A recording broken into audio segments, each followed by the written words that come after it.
안녕하십니까. 저는 대구 중부교회 이인한 형제라고 합니다.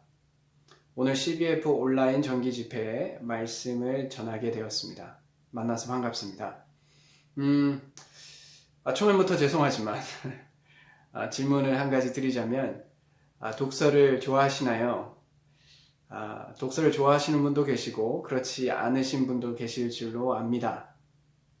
독서를 좋아하든 좋아하지 않든 저희가 부인할 수 없는 사실 한 가지는 이 독서가 우리가 성장하는 데 있어서 아주 큰 역할을 한다라는 것은 부인하기 어려울 줄로 압니다. 그래서 독서는 참 필요하다라고 이야기하죠. 그럼 이 독서를 돕는 요소가 있습니다. 어떨 때는 독서가 힘들기도 한데 독서를 잘 할 수 있도록 돕는 요소 중에 하나는 잘 쓰여진 책을 읽는 것이다 라고 생각해요. 잘 쓰여진 책을 무엇이냐라고 묻는다면 저는 개인적으로 이렇게 생각합니다. 잘 쓰여진 책이란 책 전체를 관통하는 주제를 독자에게 잘 전달해주는 책이 잘 쓰여진 책이라고 생각해요. 그래서 성경은 참으로 잘 쓰여진 멋진 책입니다. 성경 전체를 관통하는 주제들을 잘 전달해주고 있거든요. 놀랍게도 1600년이라는 시간과 40여 명의 기자들을 통해서 그것이 이루어지고 있습니다. 성경 전체를 관통하는 주제 중에 하나는 하나님의 나라입니다. 그렇게 생각하는 근거는 성경의 시대적으로 첫 부분인 창세기에서부터 천지를 창조하시고 첫 인류에게 명하신 명령, 생육하고 번성함으로 하나님의 나라를 확장하는 것이었고, 그리고 성경의 마지막 부분인 요한계시록에서도 완전한 하나님의 나라에 대해서 이야기하고 있습니다. 또한 그 과정 가운데 이스라엘의 건국 목적도 하나님의 거룩한 제사장의 나라였습니다. 또한 예수님의 사역 또한 이 하나님의 나라에 대하여 선포하고 보여주며 경험케 하는 것이었습니다. 이런 근거로 성경을 관통하는 주제 중에 하나는 하나님의 나라라고 이야기할 수 있습니다.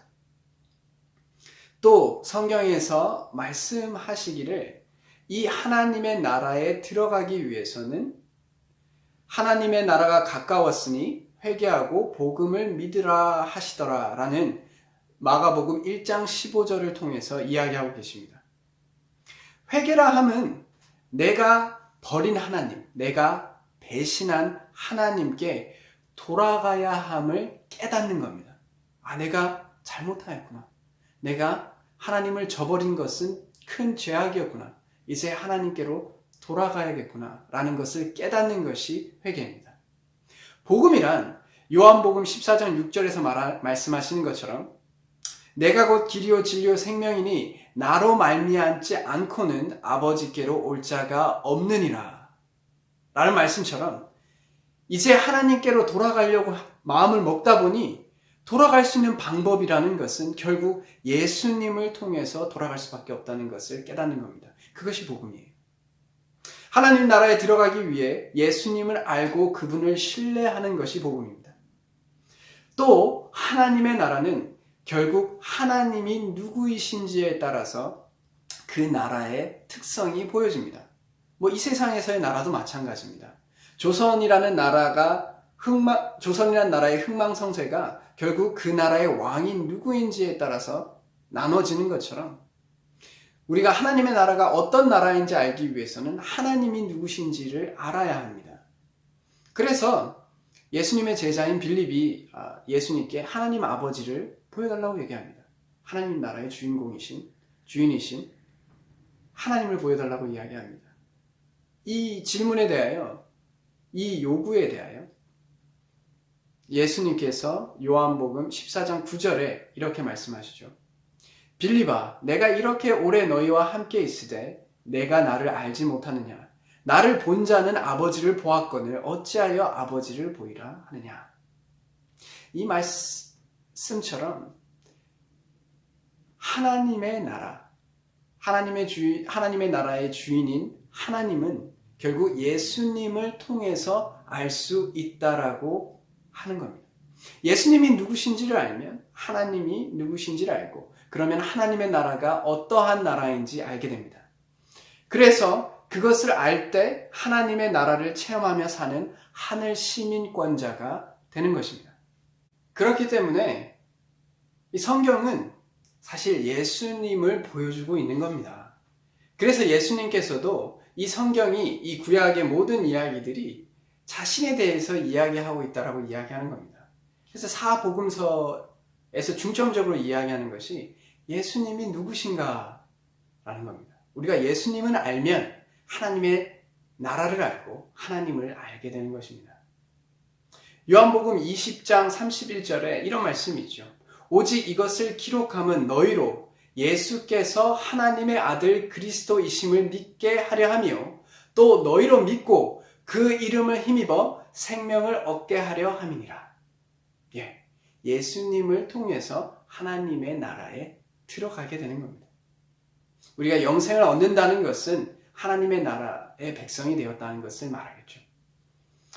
그 기록 가운데 오늘 우리가 보게 될 오병이어의 기적을 통해서 예수님이 어떤 성품과 어떤 능력을 가지고 계신지를 배우게 될 것입니다. 그리고 던지는 질문은 이것입니다. 사복음서 이 기적을 통해서 우리에게 던지는 질문은 이겁니다. 그래, 너희가 이것을 읽고 난 이후에 이제 어떻게 할래? 여전히 자신이 인생의 주인인 것처럼 살래? 아니면 예수님이 나의 삶의 주인이심을 인정하고 그분과 함께 동행하며 살래? 이 질문을 항상 던지는 겁니다.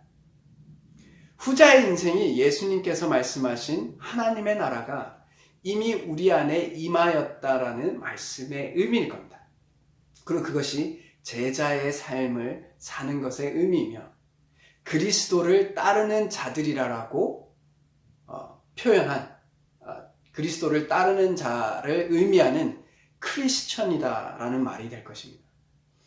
그래서 종종 저는 이렇게 말하곤 합니다. 하나님의 나라를 사는 자들이 하나님의 나라에 간다라고 종종 표현합니다. 우리가 구원받았다라는 것은 우리가 하나님의 나라를 경험하는 사람들이라는 겁니다. 이렇게 오늘 본문을 보기에 앞서서 성경 전체의 주제를 말씀드린 이유는 성경 전체의 큰 그림을 보고 본문 말씀을 접했을 때 말씀을 조금 더 분별하는 데 도움이 되지 않을까라는 이유에서입니다. 오늘 우리가 보고자 하는 마가복음 6장 30절에서 44절은 오병이어의 기적에 대해서 묘사하고 있습니다. 우리가 흔히 우리에게 친숙한 성경 구절이다라고 생각해요. 이 기적을 통해서 구약에서 약속한 메시아, 즉 그리스도가 예수님이시라는 것을 보여주고 여기서 흥미로운 것은 예수님이 그리스도인 것을 드러내기 위해서 구약 속에서 하나님의 백성들을 구원하고 인도하는 역할들을 해왔던 인물들과 비교할 수 있게 합니다.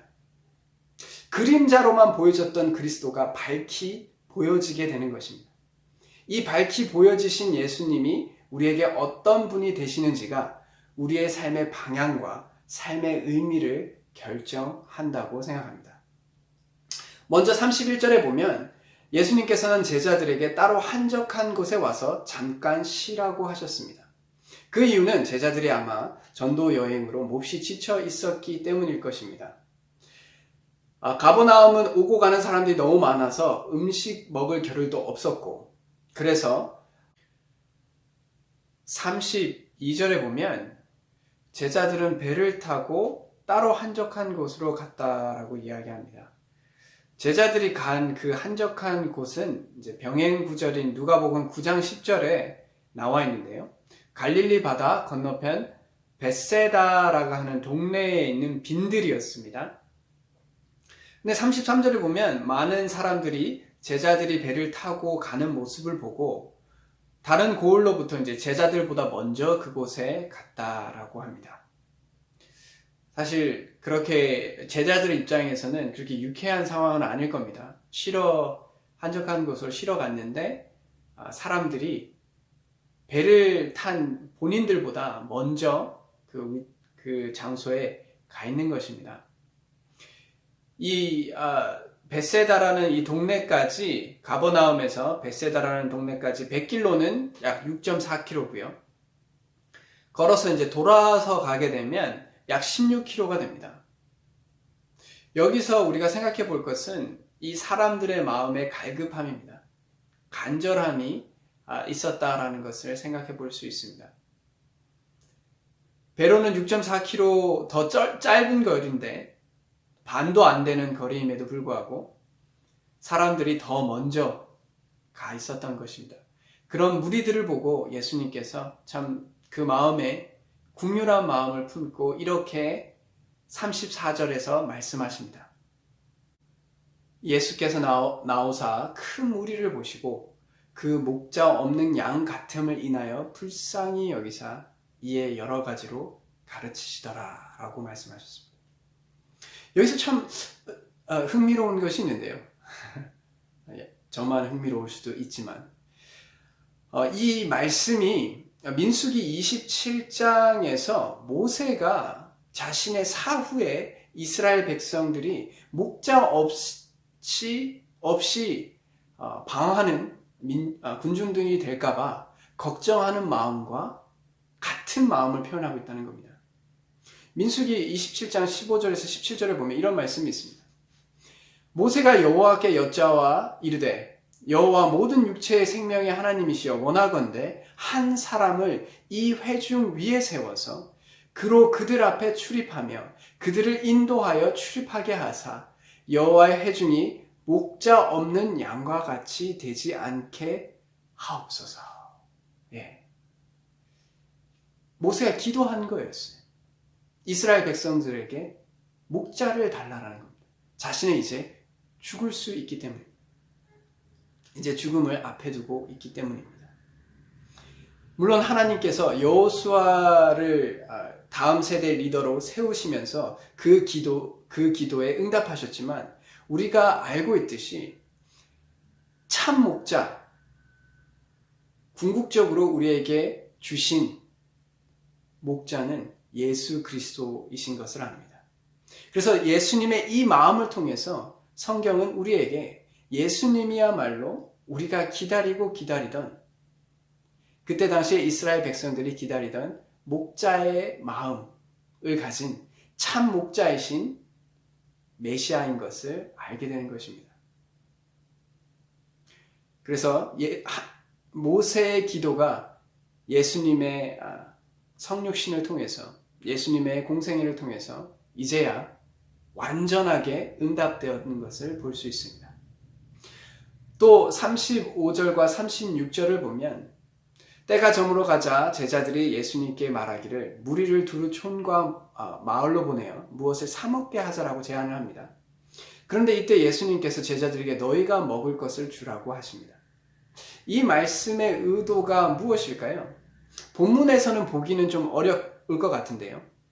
병행구절인 요한복음 6장 5절과 6절에서 보면 예수께서 눈을 들어 큰 무리가 자기에게로 오는 것을 보시고 빌립에게 이르시되 우리가 어디서 떡을 사서 이 사람들로 먹게 하겠느냐 하시니 이렇게 말씀하심은 친히 어떻게 하실 것을 아시고 빌립을 시험코자 하심이라 라고 말씀하고 계십니다.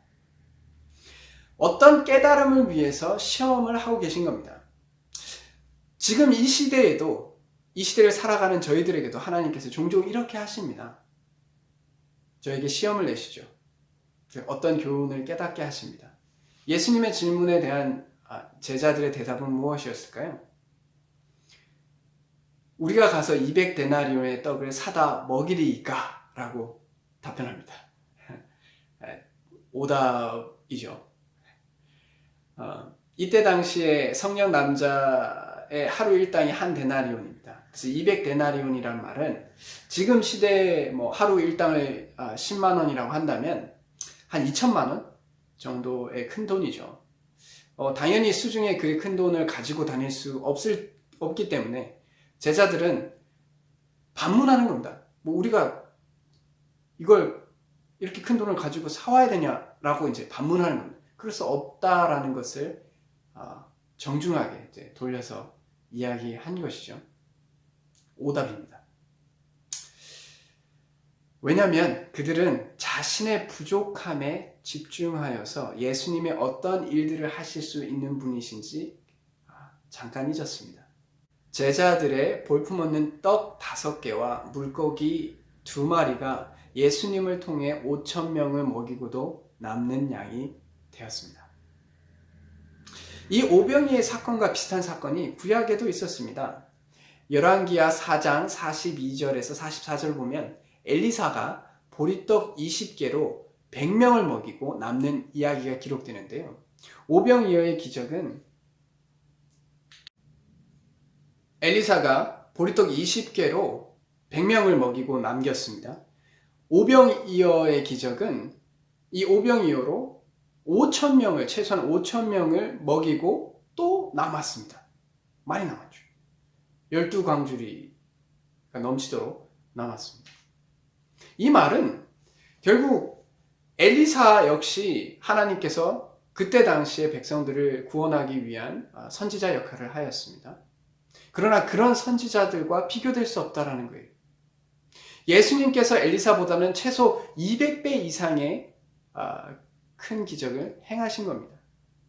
그러므로 오병이어의 이적을 행하신 예수님은 엘리사 선지자와는 비교할 수 없는 분이시다라는 겁니다.